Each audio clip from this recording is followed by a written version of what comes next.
So I would like to speak about a very beautiful topic today, which is pregnancy. Yes. And I would like to know what Ayurveda says about pregnancy, and should women prepare for such a beautiful event of her life, or it's just something spontaneous and already planned from above?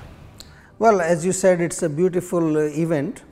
I think any beautiful event in our life should be planned. Even if when you want to get married, you make a plan. When you invite some guest at your home, you make a plan. Even if you want to make a dinner for someone, you make a plan, what you want to cook, then you go shopping, buy some things, So it's not that you just suddenly think and you make something. It will not turn out to be good. Anything which is planned is good. So definitely, as you said, pregnancy is one of the most beautiful things that happens to a female, and it should be very well planned, and specifically not only just for the sake of planning, but if you go more deeply and try to understand, you will realize that to produce a healthy child, it is very important to plan everything. It's like planting a tree. When you want to plant some tree or you want to plant some crops in the field, you have to plan, nice quality of seeds, proper fertile land. You need some proper timing to plant, and then you want to water it and put some kind of fertilizers or something to make it grow. So it's a very important part of life, not only for the female, not only for the woman, but for the man also. Because I say always when I teach all around the world, I tell people that if you really want to be happy in your old age, you should plan your children properly, because if your children are good, they will take care of you when you become old. You don't have to put money into insurance company and all that. Put your money, your resources into your children. So therefore, in Ayurveda, we advise that yes, it should be planned. Of course, in Ayurveda, they talk not only about planning the conception, but pre-conception. There is a pre-conception part, then there is a complete pregnancy details, what to do, how to do, then birth, how to give birth, then postnatal care. Everything is described very nicely in Ayurveda. I will advise all of you who wish to produce children, please follow this. In Jiva, of course, we have started a program also. It's called the Jiva Ayur Baby program, and you can always go to the website of Jiva and try to get more information about it. So let's say the woman is planning a baby, yes, or a family is planning the baby. Should some changes be in the family, like especially a woman? Should she start eating differently or having some vitamins? Yes, definitely. There has to be planning to prepare. And preparation is not only physical. Of course, at physical level, she has to be strong physically, because she is going to have the child in 9 months. She needs extra energy, she needs extra strength, and not only during pregnancy, but before that she should become strong enough. These days many females, they don't conceive because they are too weak physically. So at physical level she must take more like vitamins and minerals, maybe more iron based diet, greens, vegetables, dates and nuts, these kind of foods she should start taking. But in Ayurveda, we also suggest that before you start nourishing, it's very important you start first with detox, clean, physically clean, mentally clean, then you nourish.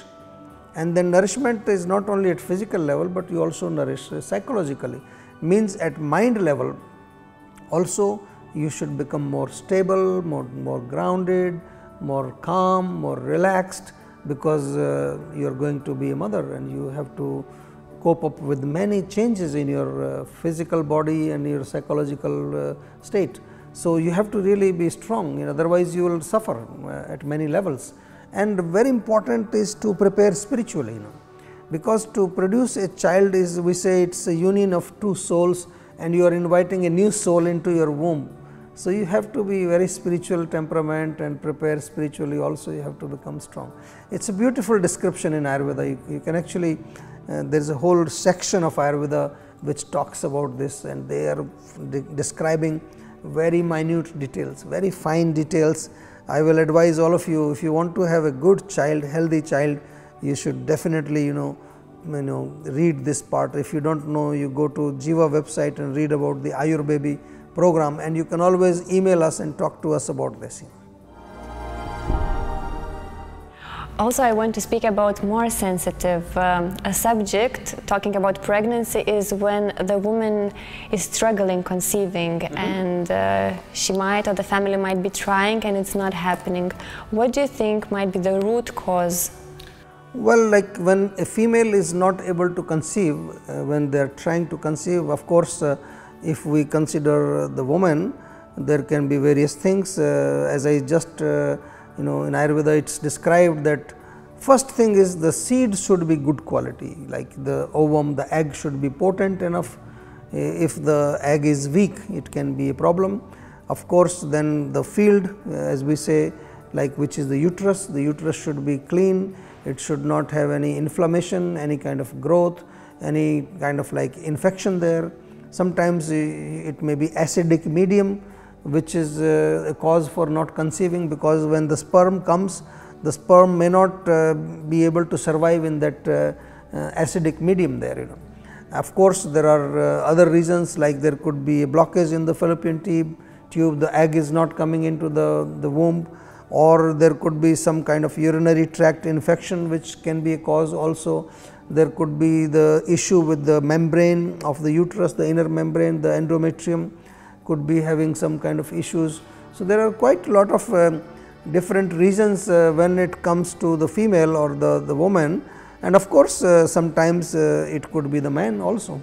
The sperm quality is not good, or maybe the sperm count is very low, or the sperm is not motile, it's not, the mobility is not good. So, there can be various reasons. So, couples who are not able to conceive, first of all, you must check all these things physically, and if this is all right, then there could be more reasons for that. Speaking about difficulty to conceive, would you say that it could be from the mind, some problems with the woman's mind, or maybe she wants the baby, but in some levels she is afraid of becoming a mother? Yes, of course, as I mentioned, this can be like physical reasons. There can be physical reasons for not conceiving, but there can be also psychological reasons. There can be some stress. Stress is a big factor. These days we find a lot of couples coming to us. Both couples are working in some multinational companies, and they are having a lot of stress in their job. They have a lot of kind of anxiety. So, this is one special reason that they are not able to conceive. Of course, at psychological level, fear can be another cause. As you just said, she could have the fear of not able to maybe take up this responsibility. And if we go more deeper into emotional level, there can be a cause that both partners, they are not having some strong emotional bond there. And if in Ayurveda we always go even deeper than that, we go to the spiritual level also. Sometimes it is very rare, sometimes I have seen that also, that when there is not a very good soul connection, then also it happens, because sometimes we have cases that everything is fine, there is no stress, there is physically no problem, potency is good, seed quality is good, uterus is good. So, then how do we just justify this?